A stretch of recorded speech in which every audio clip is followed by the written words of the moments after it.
Catastrophe aérienne à Varsovie, un Airbus A320 de la Lufthansa rate son atterrissage et prend feu. Il y aurait une quarantaine de victimes. Les suites de l'accord Israël-OLP, la Jordanie a signé avec Jérusalem un accord ouvrant la voie à une normalisation de leurs relations. Yitzhak Rabin a fait une escale surprise chez le roi Hassan II. Israël et le Maroc pourraient établir très prochainement des relations diplomatiques. François Mitterrand, victime d'un coup de chaleur au début de son voyage officiel en Corée du Sud. Patrick Sabatier, condamné à 4 ans de prison avec sursis pour fraude fiscale. Les impôts 94 précisément, Édouard Balladur a tranché, la CSG ne sera pas déductible. Madame, Monsieur, bonsoir. Série noire dans l'aviation, un Airbus A320 de la compagnie allemande Lufthansa, transportant environ 70 passagers, a pris feu à l'atterrissage à Varsovie. Selon les tout premiers témoignages, il y aurait une quarantaine de victimes. Caroline Laudrin. Peu après 17h30, l'Airbus A320 qui relie Francfort à Varsovie prend feu à l'atterrissage. Selon les premières informations, il serait arrivé au-dessus de la capitale polonaise sous un violent orage. L'appareil a pu être victime d'aquaplaning et quitter la piste de ce tout nouvel aéroport d'Okente. À son bord, 64 passagers et 6 membres d'équipage. Bien que pour l'instant aucune information officielle n'ait fait état du nombre exact de victimes, l'agence Reuters cite un pompier évoquant une quarantaine de morts. Selon des survivants, l'appareil aurait accéléré après l'atterrissage, piqué du nez pour se briser en plusieurs morceaux en bout de piste. Après Upshine, Bangalore en Inde et le Mont Saint-Odile, c'est le 4e accident grave d'un Airbus A320 ayant provoqué des morts.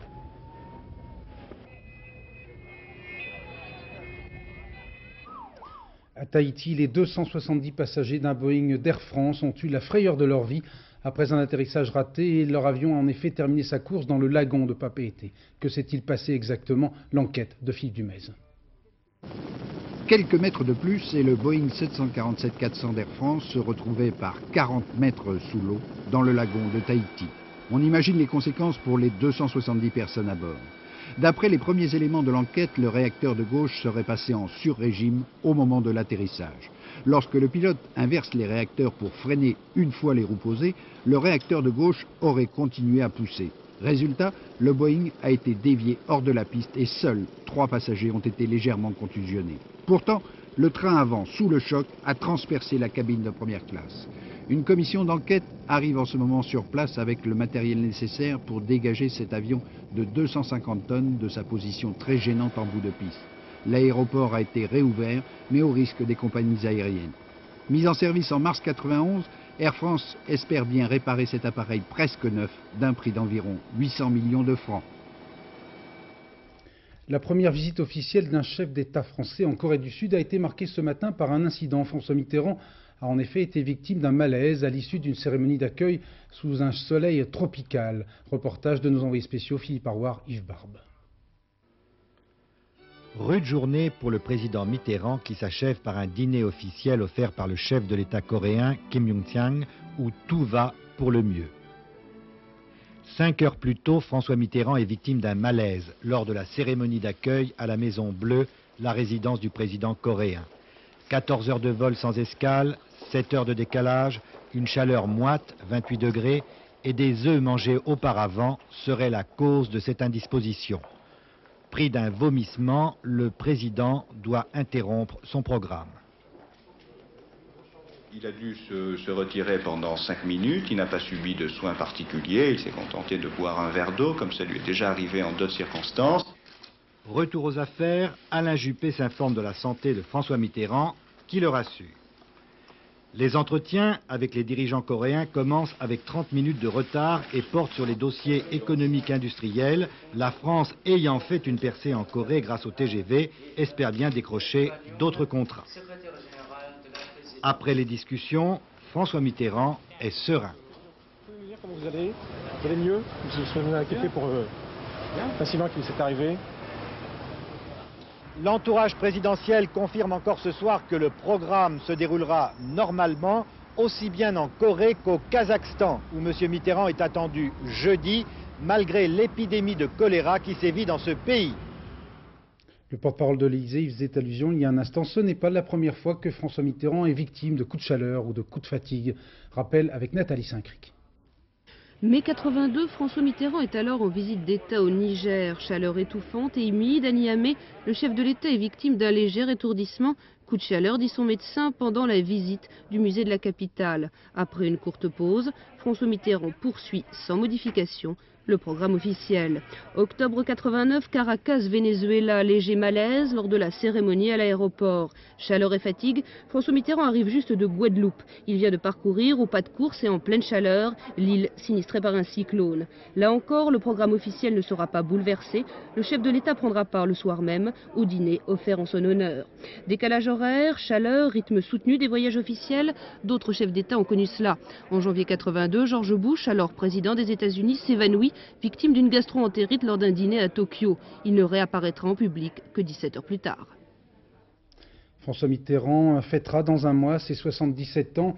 Il y a un an, on apprenait qu'il était victime d'un cancer de la prostate. Nous avons demandé à un urologue si le malaise présidentiel de Séoul était la conséquence du traitement suivi pour lutter contre cette affection. On connaît des effets secondaires des traitements hormonaux du cancer de la prostate au tout début, mais le président est sous traitement depuis un an et les symptômes qu'il a présentés font tout à fait penser à une fatigue au cours d'un long voyage. On connaît tout ça, tous ceux qui voyagent pour des affaires en particulier savent très bien la difficulté de l'atterrissage. Et je crois que c'est vraiment un incident tout à fait banal qui lui est arrivé. En tout cas, pas de malaise dans les relations franco-coréennes. Bien au contraire, Séoul vient de choisir la France pour réaliser son projet de train à grande vitesse. Ce premier voyage d'un chef d'État français au pays du matin calme a de très fortes connotations commerciales dans un pays qui connaît un véritable boom économique. Reportage Jérôme Bonny, Jean-François Hoffmann. Longtemps classé parmi les 5 dragons asiatiques, champions de la main-d'œuvre à bon marché pour le textile et l'électronique, la Corée du Sud, grande comme 1/5 de la France, est en train de devenir une véritable puissance industrielle après un boom économique sans égal. Depuis la guerre de Corée, le produit national brut par habitant de la demi-péninsule est passé du niveau du Soudan à celui de l'Espagne. La Corée est grimpée au 2e rang mondial pour les chantiers navals et les vidéocassettes. Une réussite fondée sur le patriotisme des ouvriers, mais aussi sur une discipline quasi militaire dans l'entreprise. Chez Samsung, par exemple, les syndicats sont interdits, le mot grève, tabou. Pour les Coréens, le succès des Jeux Olympiques de Séoul en 88 marque une consécration internationale. Mais dans le même temps, la machine à produire a des ratés, faute d'investissement dans la recherche et la technologie. L'inflation atteint 10%, les grèves se multiplient, la croissance, 4,7%, est tombée à 1/3 de ce qu'elle était en 88. La priorité du président Kim Jong-sam est la relance de l'économie. Les échanges commerciaux avec la France sont à peu près équilibrés. Ils vont connaître un nouveau départ avec le choix presque sûr du TGV pour la ligne Séoul-Busan. Un choix qui montre bien la soif de cette technologie sans laquelle le pays du matin calme connaîtrait des lendemains difficiles. Dans la nombreuse suite de François Mitterrand à Séoul, beaucoup de grands capitaines d'industrie, dont précisément le patron de GEC Alstom, chargé de finaliser l'accord sur le TGV. Parmi les invités personnels du chef de l'État, Édith Cresson et Sophie Marceau, très populaire en Corée depuis un clip publicitaire pour un produit de beauté. Les Coréens n'avaient jamais vu François Mitterrand chez eux. En revanche, ils connaissent bien Sophie Marceau, qui avec César représente dans ce voyage les artistes français. Il y a donc François Mitterrand, le président Kim Jong-un et une ambassadrice de charme dont les films font un malheur et qui de plus plaît beaucoup aux Coréens. Oui, j'étais déjà venue ici 2 fois, c'est la 3e. Enfin là c'est exceptionnel et puis c'est intéressant parce que je viens pas pour moi, je suis le président, c'est vraiment très... Je crois qu'il veut partir sans moi. On dit que vous êtes plus connu que le président Mitterrand, et encore plus que le TGV. Bah attendez, le TGV, il n'est pas vendu encore, mais... vous savez, il n'y a jamais eu de président français qui est venu en Corée. Alors que des acteurs et des actrices, il y en a eu quelques-uns quand même. Au dîner d'apparat, tous les yeux étaient fixés vers la reine Sophie, ambassadrice et perle rare de notre République. Retour à la catastrophe aérienne de Varsovie dont nous vous parlions en tout début de journal. Selon la Lufthansa, il n'y aurait pas de victimes. Toujours selon cette compagnie allemande, tous les occupants de ce Boeing A320 ont été évacués vivants de l'appareil. Patrick Sabatier a été condamné aujourd'hui à 4 ans de prison avec sursis et à 250 000 francs d'amende. La justice reprochait à l'animateur de télévision une fraude fiscale portant au total sur 27 millions de francs et le procureur avait requis une peine de 18 mois de prison ferme en juin dernier. Reportage Philippe Boisserie. Vous le reconnaissez? Oui, c'est Patrick Sabatier. Regardez-le bien, vous ne le reverrez pas de sitôt. L'animateur quitte l'audience où le tribunal l'a condamné à 4 ans de prison avec sursis et une mise à l'épreuve immédiate dans les couloirs du palais. Cruelle ou dérisoire situation, les avocats commentent la scène en direct. Le tribunal a voulu montrer qu'effectivement les faits étaient graves. Nous en convenons d'ailleurs. Nous considérons effectivement que la sanction est cependant lourde parce que c'est toujours difficile effectivement d'avoir une telle condamnation à son casier judiciaire. Tout ça pour à peine 27 millions de francs dissimulés au fisc grâce à sa société Télévasion. Mais profitons de l'occasion offerte par la trentaine de photographes d'entreapercevoir l'animateur pour s'interroger sur son état moral. Il est forcément effectivement très éprouvé d'avoir une condamnation aussi lourde, mais forcément soulagé aussi de ne pas avoir une condamnation avec de la prison ferme. Car si les policiers poussent, les juges, eux, n'ont pas poussé. Le procureur réclamait 3 ans de prison dont 18 mois ferme. L'homme de télévision a donc réussi à éviter l'incarcération. Sans doute grâce à de diligents remboursements des sommes dues. Il devra quand même débourser en plus 250 000 francs d'amende. Pour ses avocats, c'est une bonne leçon qui devrait le vacciner contre toute idée de diriger une société. Que fera alors demain Patrick Sabatier? Mystère. Il souhaite sans doute retrouver les caméras, enfin certaines caméras, pas celles des palais de justice.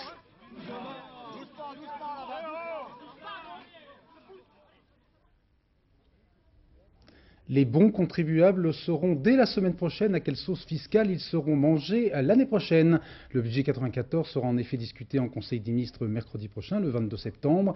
Mais on a déjà une petite idée des changements qui seront apportés à la loi de finances. Précision avec Yannick Letranchin. Le gouvernement finira bien par lever le voile. Édouard Balladur devra trancher définitivement. La loi de finances 94 doit être bouclée pour la semaine prochaine. Premier point, la CSG sera-t-elle déductible ou non? La contribution sociale généralisée, instaurée par Michel Rocard au taux de 1,1%, n'était pas déductible. Juillet 93, Édouard Balladur porte la CSG à 2,4%. On laisse entendre alors du côté du gouvernement que la différence pourrait être déductible de l'impôt sur le revenu. Mais aujourd'hui, c'est plutôt la solution inverse qui est à la faveur du Premier ministre. La CSG dans son ensemble ne sera pas déductible du tout. Deuxième point, la fiscalité des SICAV monétaires. Le gouvernement souhaite détourner les Français de ce type de placement. Jusqu'à présent, on pouvait réaliser jusqu'à 163 000 francs de plus-value sans payer d'impôt. Ce plafond serait abaissé à 80 000 ou 50 000 francs. Parallèlement, seraient totalement exonérés ceux qui réinvestissent l'argent des SICAV monétaires dans l'immobilier, neuf ou ancien, logement pour soi-même ou pour la location. Enfin, seul point définitivement arrêté, le nombre de tranches passera de 13 à 7. On sait qu'il y aura au total 19 milliards de francs d'allègement, mais pour qui et dans quelle proportion, on en saura plus la semaine prochaine. Dernière minute, Édouard Balladur a décidé de supprimer la déductibilité de cette fameuse CSG. Nous en reparlerons bien sûr demain. Les suites de l'accord historique entre Israël et l'OLP, les événements semblent s'accélérer. Témoin l'escale surprise au Maroc du Premier ministre israélien Yitzhak Rabin, qui pourrait sceller avec le roi Hassan II la reconnaissance officielle des deux pays. Reportage de notre envoyé spécial Gérard Beaufils. Accueillis à Rabat par le Premier ministre Mohamed Karim Lamrani, Yitzhak Rabin et Shimon Peres n'auront fait qu'une brève escale au Maroc sur le chemin du retour vers Jérusalem. Une visite d'amitié en reconnaissance, selon le Premier ministre israélien, de l'œuvre menée durant des années par le roi Hassan II pour le cheminement vers la paix. Reçue en audience cet après-midi par le souverain chérifien au palais royal de Skirat, la délégation israélienne a évoqué le souvenir de Camp David et des accords signés en 1979 avec l'Égypte. La normalisation des rapports entre Israël et les pays arabes était donc au centre des entretiens après la signature historique de Washington, et l'on a surtout parlé d'avenir. En fait, ce n'est pas la première fois que le souverain marocain et Yitzhak Rabin se rencontrent. Déjà, ils se voyaient secrètement en 1976. Mais cette fois, cette visite officielle est peut-être le premier pas pour la reconnaissance de l'État d'Israël par le Maroc, un pays arabe non limitrophe, une démarche qui pourrait faire boule de neige dans les autres pays arabes, même s'il faudra peut-être du temps. Ce n'était pas prévu au programme officiel. Yasser Arafat a eu hier un aparté à la Maison-Blanche avec Bill Clinton. Ce soir, le président de l'OLP est à New York pour demander aux Nations Unies de s'impliquer dans le processus de paix. Yasser Arafat qui a accordé tout à l'heure une interview exclusive à notre envoyé spécial, Véronique Tavo. Qu'avez-vous ressenti hier quand vous avez serré la main d'Yitzhak Rabin? I was expecting it because we are coming here not to make a picnic. J'étais préparé parce que nous ne sommes pas venus ici pour faire un pique-nique, mais pour mettre en œuvre et pour signer cet accord pour la paix au Moyen-Orient.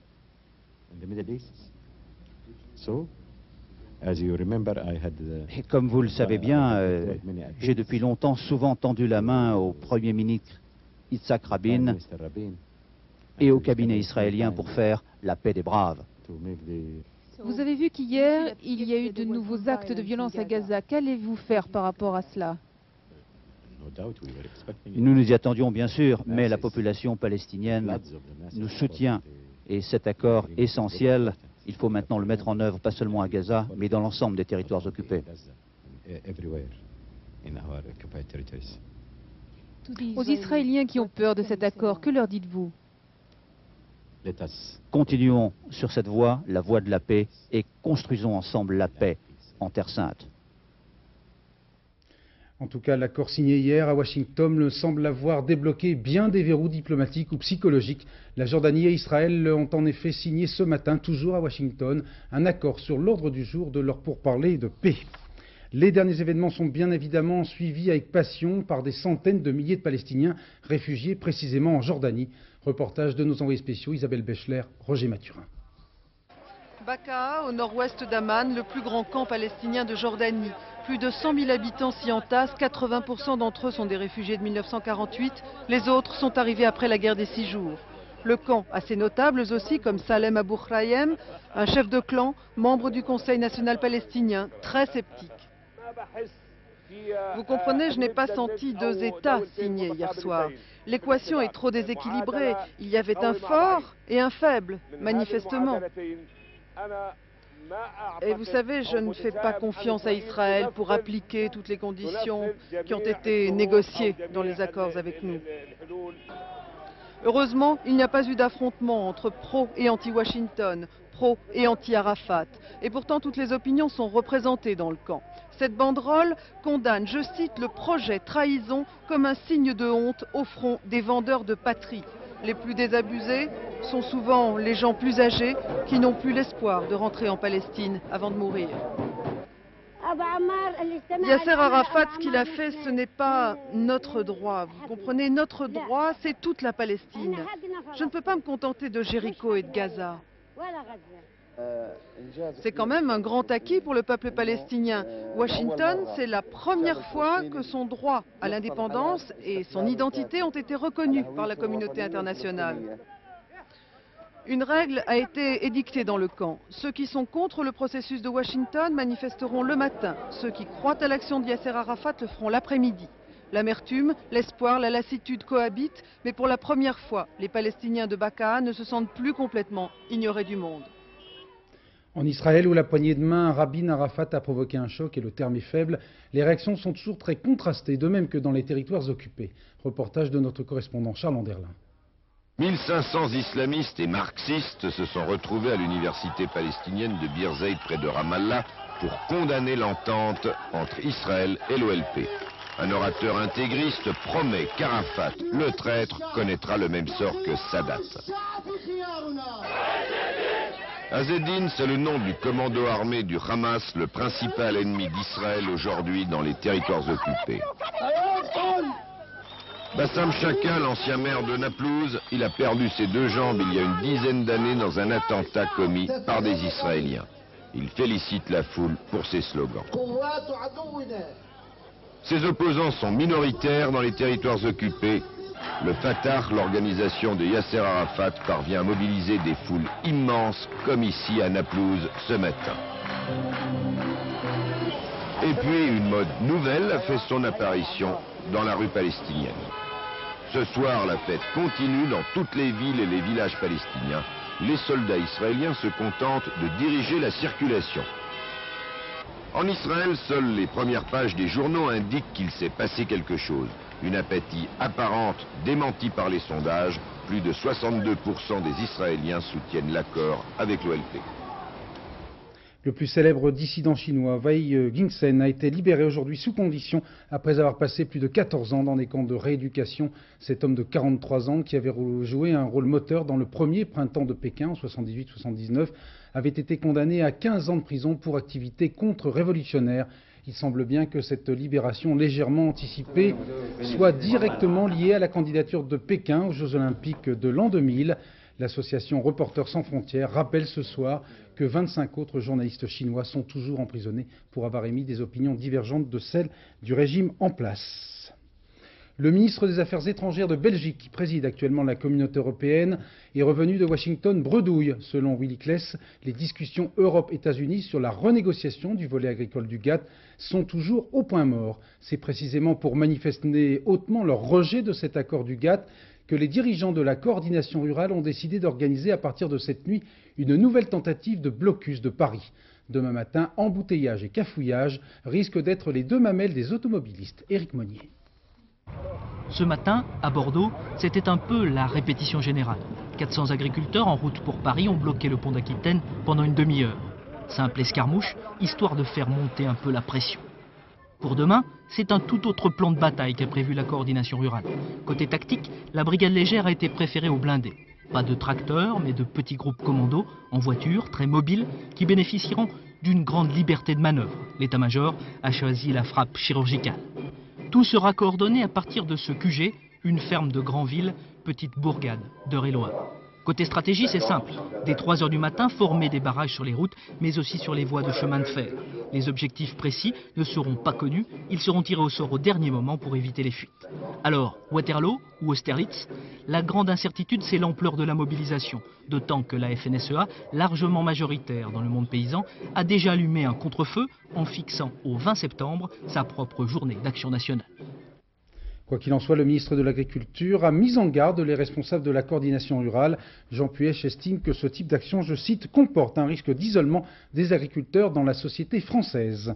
Qui milite précisément au sein de cette coordination? Quel poids représente-t-elle réellement dans le monde rural? Réponse avec Jean-Pierre Métivé. L'art de la pancarte, le premier mode d'expression de la coordination rurale. Des slogans qui annoncent l'apocalypse paysanne et qu'on remarque le long des routes depuis 1 an et demi.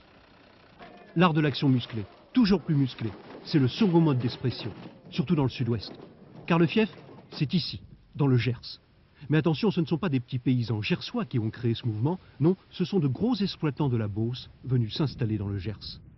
Philippe Arnaud, Jacques Legnaud, les deux leaders, des catholiques traditionnalistes qui gèrent leur ferme par ordinateur. Un alliage qui donne le ton de la coordination. Elle a su rassembler l'aile la plus modernisée de l'agriculture qui se sentait en phase.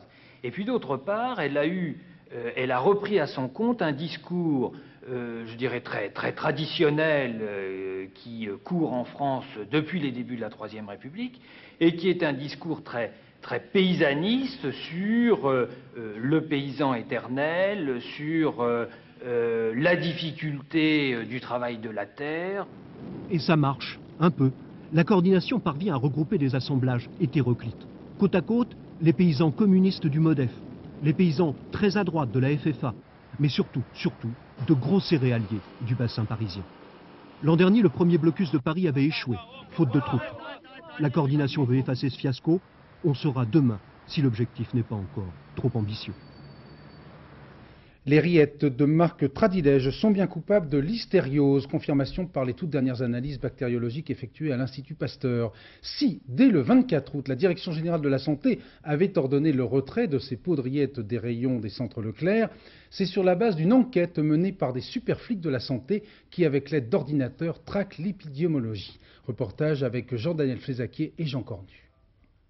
Le lien entre l'épidémie de listériose et la consommation de rillettes Tradilège, c'est ici qu'on l'a fait, au Réseau national de santé publique à l'hôpital de Saint-Maurice. Au mois d'août, l'Institut Pasteur avertit Véronique Goulet du début d'une épidémie. Aussitôt, elle met en branle la machinerie du réseau et les super détectives de la santé vont commencer à s'inquiéter. Ils vont s'apercevoir que 16 départements français sont touchés par cette sorte de listeria. Et ils vont donc demander aux autorités sanitaires d'enquêter. Et cela fait du monde, beaucoup de monde. Au départ, il y a le microbiologiste qui a envoyé la souche à l'Institut Pasteur, donc ça fait déjà une trentaine de microbiologistes impliqués. Après, vous avez les trentaines de DAS, où au niveau de chaque DAS, vous avez un médecin, vous avez souvent une secrétaire qui intervient également. Au niveau de chaque maternité, pour chaque cas, il y a eu la sélection des cas de témoins, plus le malade qui a été interviewé. Donc, je crois que si on faisait le bilan, il y a peut-être 400 ou 500 personnes qui ont été contactées ou mobilisées par cette enquête. L'analyse du questionnaire montrait que 80% des personnes contaminées avaient consommé des rillettes Tradilège. Pour les spécialistes du réseau, il n'y avait pas de doute, d'autant qu'ils avaient appris que des lardons fabriqués par la même société étaient porteurs de souches de listeria et que le fonctionnement de l'usine avait été affecté pendant quelques jours à la mi-juin, date présumée de la contamination. Les décideurs, qu'il s'agisse du directeur général de la santé ou des responsables du ministère de l'Agriculture ou de la répression des fraudes, ont estimé qu'ils avaient donc un faisceau de présomption épidémiologique suffisamment fort pour prendre cette décision. Les professionnels du réseau estimaient à moins de 1 sur 10 000 la probabilité de s'être trompés. Cette belle démonstration d'efficacité se double aussi d'un autre intérêt. Ils ont sans doute permis d'éviter que l'épidémie se propage et ont sauvé ainsi quelques vies, notamment celles d'enfants à venir. Les suites de la tempête qui a touché le territoire français dimanche et lundi, 3 des 6 occupants d'un catamaran porté disparu au large de Saint-Malo ont été retrouvés vivants. Leurs 3 coéquipiers sont morts d'hypothermie. Les fortes pluies qui se sont également abattues sur l'arrière-pays niçois ont provoqué d'importants dégâts matériels. Reportage Valérie Hermite. Cette jeune femme était tranquillement dans son jardin au bord de la rivière la Vésubie. En 30 secondes, une énorme vague l'a surprise. La Vésubie est sortie de son lit. Une seule solution, s'accrocher à un arbre en attendant les sauveteurs qui ont mis plus d'1 heure pour arriver à l'approcher pour finalement l'élitreiller. La vallée de la Vésubie sous le déluge hier après-midi. De véritables torrents de pluie et de boue se sont abattus sur ces villages de l'arrière-pays. Pendant 2 heures, tout a été emporté, rien n'a résisté, pas même les voitures. C'est arrivé très brutalement et les violents Toscois ont dit qu'ils n'ont jamais vu ça de leur vie. C'était effroyable, effroyable. Effroyable également dans l'autre vallée, celle de la Roya. Le pont de Saint-Dalmas-de-Tende s'est tout simplement effondré, craquant sous la pression de l'eau.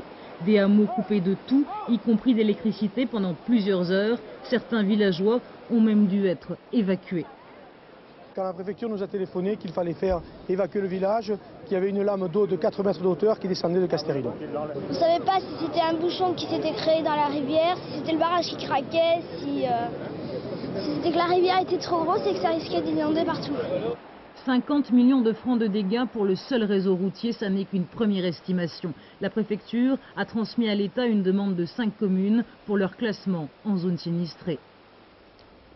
Ce week-end, vous allez pouvoir partir à la découverte de la plupart de nos monuments historiques et bâtiments officiels, et cela bien sûr à l'occasion de la journée du patrimoine. Des centaines et des centaines d'opérations sont prévues. Exemple, à Auvers-sur-Oise, la maison de Van Gogh sera à nouveau accessible au public. L'auberge où vécut et où mourut l'homme à l'oreille cassée a en effet été restaurée grâce à la passion d'un industriel belge qui avait eu un accident de voiture devant cette maison. Reportage Georges Bégou, Pascal Pueyo. Van Gogh arrive à Auvers en 1890, recommandé par le peintre Pissarro au docteur Gachet, qui soignera sa mélancolie, ainsi nommait-on sa maladie à l'époque. Il trouve Auvers gravement beau. Il en peint avec ferveur les rues et les paysannes. Tel que l'a vu le sculpteur Zadkine, Van Gogh part tous les jours sur le motif.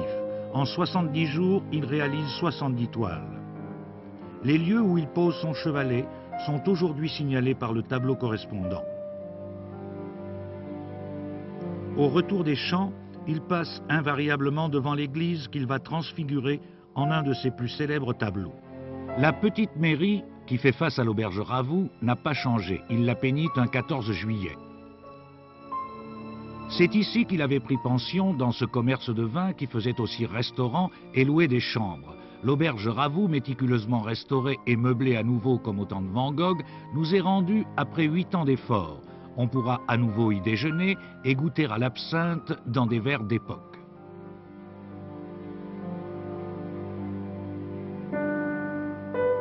les gens qui viennent ici sont avant tout des pèlerins. Je ne veux pas de touristes, je veux des gens passionnés par Van Gogh. Et je pense que ceux-là vont meubler la chambre eux-mêmes. Ils connaissent l'histoire et la vie de Van Gogh, et c'est ça qui est important. Pour ceux qui aiment Van Gogh, l'émotion est grande en empruntant l'escalier misérable qui mène à la chambre, l'alcôve, devrait-on dire, 7 mètres carrés, où il termina à la chandelle tant de chefs-d'œuvre. C'est là qu'il mourut après 3 jours d'agonie. On n'acceptera jamais plus de 5 visiteurs à la fois. Et peut-être iront-ils, comme nous, se recueillir dans le petit cimetière où reposent Vincent et Théo. 3 chiffres pour terminer ce journal. À quelques minutes de la fin, 2 ou 3 minutes de la première rencontre de coupe des vainqueurs de coupe, le PSG mène actuellement 1-0 face au club de Nicosie, et cela à Chypre. 70% des Français reconnaissent avoir des problèmes de mémoire, selon un sondage Sofres publié par le Pèlerin Magazine. 6% des Français répondent qu'ils n'en ont jamais de problème de mémoire, mais peut-être ont-ils déjà oublié la question. Première cause de cette amnésie, l'âge. D'autre part, pour rester éternellement jeune et belle, les Françaises dépensent en cosmétiques l'équivalent de 30% du budget de l'armée. Vers minuit moins le quart, vous retrouverez Catherine Sellac pour le dernier journal. Catherine Sellac qui n'a pas de trou de mémoire et qui n'a pas besoin de soins de beauté. Dans un instant, la météo avec Nathalie Riouet.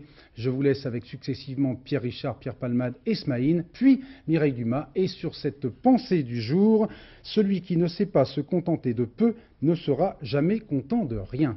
À demain 20h, excellente soirée.